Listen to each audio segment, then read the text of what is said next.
La maison Volubilis, c'est l'histoire d'une rencontre, d'une synchronicité entre le moment où j'ai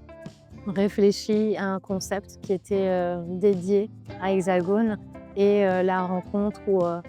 les retrouvailles avec un livre, voilà, qui m'appartenait et dans lequel j'ai trouvé un lien, une cohérence, une rencontre entre, 2 idées, 2 supports. Toute l'émotion que j'ai donnée, que j'ai consacrée, à cet espace et justement aux équipes qui l'habitent est restée assez intacte, je pense pour eux comme pour moi. Quand je fais une visite, je retrouve ces mêmes émotions que j'ai déjà du mal à contenir parce qu'il y a une histoire qui est marquée, qui a une identité forte. L'histoire d'une petite fille qui n'arrive pas à s'approprier son espace et qui, au fil, de ses découvertes dans chacune des pièces, va trouver, du sens, et de l'intérêt, à la maison qu'elle habite et l'idée, c'est de pouvoir faire une métaphore avec, le collaborateur qui parfois n'arrive pas à se retrouver dans son espace et parce qu'il n'a pas les clés, parce qu'il n'a pas, les réponses à ses attentes, à ses besoins, parce que l'espace n'est pas adapté à son travail et de collaborer, sa manière de se concentrer. Dans l'univers tertiaire, les produits se ressemblent,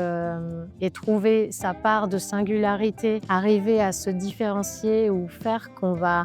être choisi, c'est justement, ce que nous sommes, ce que l'entreprise représente, les individus qui l'occupent, les collaborateurs qui vont participer au projet, les partenaires qui vont prendre, partie justement, au concept,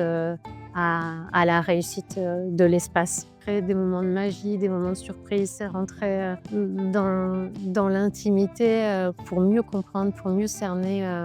les attentes et ressentir, vers quoi le monde se tourne, vers quoi, ces nouvelles générations, tendent à devenir, à travailler, à exister, dans ce milieu qui est assez, hostile et parfois, très froid. Et c'est d'aller palper justement, cette sensibilité-là pour mieux les servir. Ça passe par des matières, qui seront certainement souvent plus naturelles, c'est un retour aux sources en fait, donc il y a pas besoin en fait de se compliquer l'existence à